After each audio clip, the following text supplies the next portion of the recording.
پورے گاؤں میں وہ پاگل صرف ایک شکل کو جانتا ہے اور ایک نام کو جانتا ہے۔ وہ نام تو پکار نہیں سکتا تھا، کہتا میاں میاں میاں۔ یہ صرف ایک اس عاصم جمیل کو وہ جانتا ہے جو آج ہم سے رخصت ہو گیا، اور یہاں ہم بے بس ہیں اور اللہ کی تقدیر پر ہم راضی ہیں۔ اور السعید من وعظ بغیرہ، موت سے اپنی موت کو یاد کرنا چاہیے کہ ایک دن میرے اوپر بھی یہ آئے گا اور میرا بھی سانس نکلے گا اور زندگی کا دھاگا ٹوٹے گا۔ یہ اس بچے نے وہ کام کیا علاقے میں جس کو میں اپنی تعریف نہ ہو جائے، یہ اللہ کی امانت تھی، اللہ نے اس کو اپنے پاس بلایا۔ لیکن بہت کم والدین کو ایسی اولاد ملتی ہے، بہت کم والدین کو ایسی اولاد ملتی ہے، اور اسی جوانی میں اللہ نے بلا لیا۔ تو میں راضی ہوں، میرا سارا خاندان یہ راضی ہے، لیکن یہ رونا تو میرے بس میں نہیں۔ حضرت ابراہیم رضی اللہ عنہ میرے نبی کے صاحبزادے جو حضرت ماریہ کے پیٹ سے پیدا ہوئے تھے، تو انہوں نے حوالی میں ان کے لیے ایک باغ میں کمرہ بنوایا تھا، اور اس میں دودھ پلانے والی عورت کو اس کے سپرد کیا تھا، اور آپ مدینہ سے نکلتے اور جا کر حضرت ابراہیم کے ساتھ کھیلتے، پیار کرتے، محبت کرتے، اور پھر واپس آ جاتے۔ ایک دن 18 ماہ کے ہو گئے، 18 ماہ کا بچہ بھاگنے دوڑنے لگتا ہے، بابا بابا کہنے لگتا ہے، ماما ماما کہنے لگتا ہے۔ تو آ کر خبر دی ایک صحابی نے، یا رسول اللہ ابراہیم نزع کی حالت میں۔ تو میرے نبی مجلس میں تھے، صحابہ تھے، آپ کو سب کچھ بھول گیا، اور آپ اتنی تیزی سے نکلے کہ آپ کی چادر نیچے گر رہی تھی، اور صحابہ پیچھے آپ کے بھاگ رہے تھے کہ اس چال کو وہ پکڑ نہیں پا رہے تھے۔ اور جو ہی آپ کمرے میں داخل ہوئے اور ابراہیم کو اپنی گود میں لیا، تو اس نے اسے اپنے بابا کو دیکھا اور اس کی آنکھیں بند ہو گئی، اور میرے نبی زار و قطار رونے لگے اور فرمایا العین تدمع والقلب یحزن ولا نقول الا بما رضی اللہ تعالی بنا، کہ ابراہیم بڑا دکھ دے کے جا رہے ہو، آنکھ اشک بار ہے اور دل زخمی ہے، لیکن ہم وہی کہیں گے جو اللہ کہتا ہے کہ ہم اللہ کی تقدیر پر راضی ہیں۔ جب ان کی تدفین کا وقت آیا تو آپ ان کی قبر میں اتر نہیں سکے غم کی وجہ سے، اتنا صدمہ تھا، آپ قبر کے کنارے بیٹھے ہوئے تھے اور کہنے لگے ابراہیم کو اتار، ابھی میں نے بھی کہنا ہے عاصم کو اتار۔ اور آپ کی آنکھوں سے پھر آنسو جاری ہو گئے۔ پھر آپ نے ایک جملہ اور فرمایا کہ ابراہیم اگر یہ مجھے پتہ نہ ہوتا کہ میں بھی تیرے پیچھے آنے والا ہوں، جلدی آنے والا ہوں، تو میں اتنا غم کا اظہار کرتا کہ لوگ دیکھتے، لیکن میں بھی تیرے پیچھے ہی آ رہا ہوں۔ 6 مہینے بعد آپ کا بھی وصال ہو گیا۔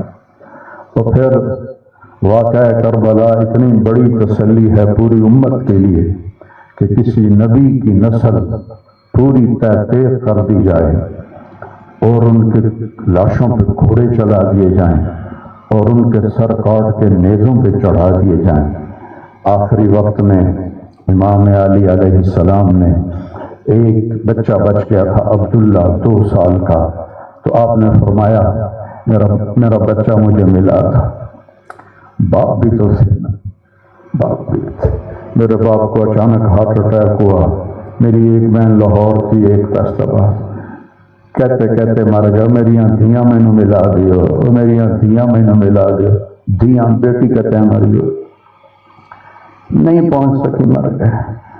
تو آپ نے کہا یہ معصوم بچہ ہے، اس کو کوئی کیا کہے گا؟ تو عبداللہ کو لایا گیا اور آپ زخموں سے چور بیٹھے تھے، تو آپ نے عبداللہ کو اپنی گود میں بٹھایا اور ان کو پیار کیا، سر پہ بوسہ دیا، اور اس کو ایسے دیکھ رہے تھے کہ ادھر حرملہ بن موقد النار نے تاک کے تیر مارا، وہ تیر اوپر چلا جاتا، دائیں بائیں چلا جاتا، پر میرے رب کو ابھی اور امتحان منظور تھا، سیدھا یہاں آ کے لگ اور یہاں سے پا ہو گیا اور خون کا فوارہ ابلا۔ تو آپ نے اپنی ایسے لب میں لے کر یوں کیا، یا اللہ یہ تو راضی ہے تو میں بھی راضی ہوں، یہ تو اس گل پہ میرے پہ راضی ہے تو میں بھی راضی ہوں، پر انعامت البدلہ تو ضرور لگی۔ اور خون اچھال دیا، اور پھر وہ بھی شہید ہوئے اور ان کے بیٹے بھی شہید ہوئے، ان کے بھتیجے بھی شہید ہوئے، ان کے 5 بھائی شہید ہوئے۔ تو بھائیو، بے شک وہ بڑی اونچی ذات تھے، پاکیزہ لوگ تھے، اللہ تعالیٰ کے محبوب مقرب لوگ تھے۔ ہم یہ آزمائش کبھی نہیں مانگتے، نہ ہی کبھی مانگنا۔ اللہ اولاد کے صدمے سے سب کو بچائے، اللہ اولاد کے صدمے سے سب کو بچائے۔ تو چھوٹے چھوٹے غم کے قابل نہیں ہے، میرے اوپر تو بہت بڑا غم ہے۔ میں اللہ کا شکر گزار ہوں، اور یہ سارا مجمع دیکھ کے مجھے حوصلہ ہو گیا ہے کہ میرا بیٹا واقعی بہت نیک تھا، جس کے لیے اتنا مجمع اس کے لیے دعا کرنے آیا ہے۔ 40 آدمی جنازے میں ہوں اور میت کے لیے دعا کریں تو میرے نبی نے فرمایا اس کی بخشش ہو جاتی ہے، اور یہ تو ماشاءاللہ ہزاروں گنتی سے بھی باہر مجمع کھڑا ہوا ہے۔ میں آپ سب کا شکر گزار ہوں، اور میرے بھائی اس دن کی تیاری کر کے مرنا چاہیے۔ اگر اللہ راضی ہے تو اللہ کی قسم موت سے خوبصورت کوئی پیغام نہیں، موت سے خوبصورت کوئی پیغام نہیں، اور اگر اللہ ناراض ہے تو موت سے خوفناک کوئی پیغام نہیں ہے۔ اور یہ میرا بچہ یہ اللہ کی محبت میں ایسے تڑپتا تھا جیسے کسی کو کوئی زخم ہو جائے اور وہ تڑپتا ہے۔ اور ہم اللہ کو جانتے ہیں، مانتے ہیں، ہمارے احساس میں اللہ کا تعلق شامل نہیں، ہم عقلی طور پر مانتے ہیں۔ میری 52 سال زندگی اللہ کے راستے میں نیک لوگ، اولیاء کرام، علماء کرام کے ساتھ گزری۔ میں باپ ہونے کی وجہ سے نہیں کہہ رہا، میں آپ کو یقین سے کہہ رہا ہوں، جیسی تڑپ اس بچے میں اللہ کی محبت کی تھی میں نے کبھی نہیں دیکھی۔ یہ 2 گھنٹے مجھ سے بات کرتا تھا اور میں اسے بیٹھ کے سنتا رہتا تھا۔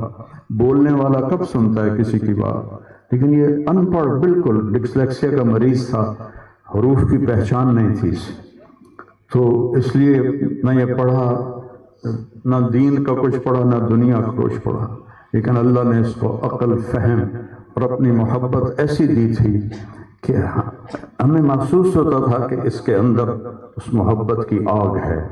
اور اپنی ماں سے کہتا، ماں دعا کرنا میں مر جاؤں، میں اللہ سے ملنا چاہتا ہوں، میں اس گندی دنیا سے تنگ آ گیا ہوں۔ 30 سال کی عمر میں اس نے یہ کہنا شروع، میں جانا چاہتا ہوں، اگر اللہ مجھے کہے کہ تمہیں رہنا ہے یا جانا ہے، 1 سیکنڈ میں کہوں گا مجھے تیرے پاس آنا ہے، مجھے تیری ملاقات کا شوق۔ اور مجھ سے پوچھتا، بابا آگے اللہ ملے گا مجھے؟ میں نے اس سے بڑی باتیں کرنی ہیں، مجھ سے ملے گا؟ میں نے کہا انشاءاللہ آج تم ملو گے اپنے اللہ سے، ضرور ملو گے۔ تیری تڑپ، تیری تمنا رہتی تھی میں اللہ سے ملوں۔ میں نے اپنی زندگی میں صرف ایک آدمی دیکھا ہے، یہ بچہ جس کے احساسات میں اللہ کی محبت تھی۔ احساسات جیسے ہمارے درد ہمارے احساس میں جب شامل ہوتا ہے پھر ہم ہائے ہائے کرتے ہیں، اور جب تک شامل نہیں ہوتا تو ہم چلتے رہتے ہیں۔ اس بچے کو اللہ نے اپنی قدرت سے یہ تعلق اور محبت عطا فرمائی تھی، اور بس میں اور کیا تعریف کروں، میرا تو سینہ ویسے ہی زخمی ہے۔ یہ بہت عالی شان بچہ اللہ نے مجھے دیا تھا، میں اللہ کی تقدیر پہ راضی، اس نے اسی کا تھا، اس نے لے لیا۔ بھائیو، موت سے پہلے مرنے کی تیاری کر دو، آپس کی لڑائیاں چھوڑ دو، آپس کے جھگڑے چھوڑ دو، آپس کی نفرتیں چھوڑ دو۔ مرنے والے سے پوچھو کہ نفرت کا کیا فائدہ ہے، جھگڑوں کا کیا فائدہ ہے۔ معاف کرنا سیکھو، معافی مانگنا سیکھو، معاف کرنا سیکھو، معافی مانگنا سیکھو۔ 5 نمازیں ہیں، کوتاہی نہ ہو۔ سال کے بعد روزے آتے ہیں، بیمار ہو تو اللہ کہتا ہے چھوڑ دو، حج اور زکوٰۃ پیسے والوں پر ہے۔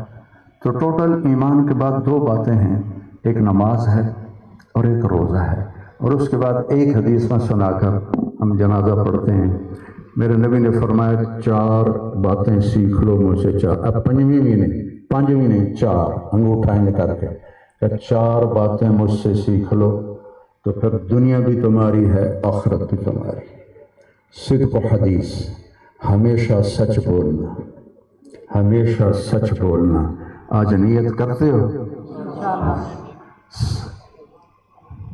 حفظ و امانت، کسی کو دھوکہ نہ دینا، کسی کے ساتھ 2 نمبری نہ کرنا، کسی کو اپنے مفاد اور پیسے کے لیے، اپنے منصب کے لیے اس کے ساتھ دھوکے بازی نہ کرنا۔ تیسری بات حسن و خلیقت، اپنے اخلاق اچھے رکھنا، گالی، غیبت، الزام تراشیاں، جھگڑے، یہ چھوڑ کے اچھے اخلاق والے بن جاؤ۔ اور چوتھی بات فرمایا عفت فی طعمت، رزق حلال کماؤ۔ اب سارے مجمع سے میری اپیل ہے، آج کے بعد نماز پکی کرنی ہے اور سچ بولنا ہے اور کسی کو دھوکہ نہیں دینا اور اپنے اخلاق اچھے کرنے ہیں، کسی کو گالی نہیں دینی، کسی کو بے عزت نہیں کرنا اور رزق حلال کمانا ہے۔ تو انشاءاللہ میرے نبی کا وعدہ ہے دنیا بھی تمہاری ہے، آخرت بھی تمہاری ہے۔ آؤ ہم اپنے بیٹے کو رخصت کریں۔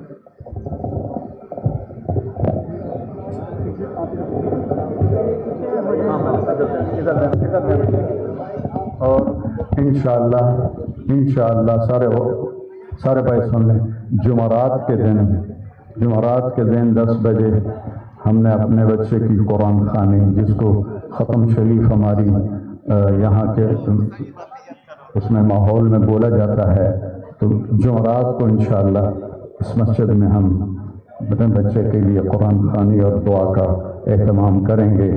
آپ بھائیوں سے اپیل ہے شرکت فرما کر ہمارے غم کو ہلکا فرمائیں۔ السلام علیکم۔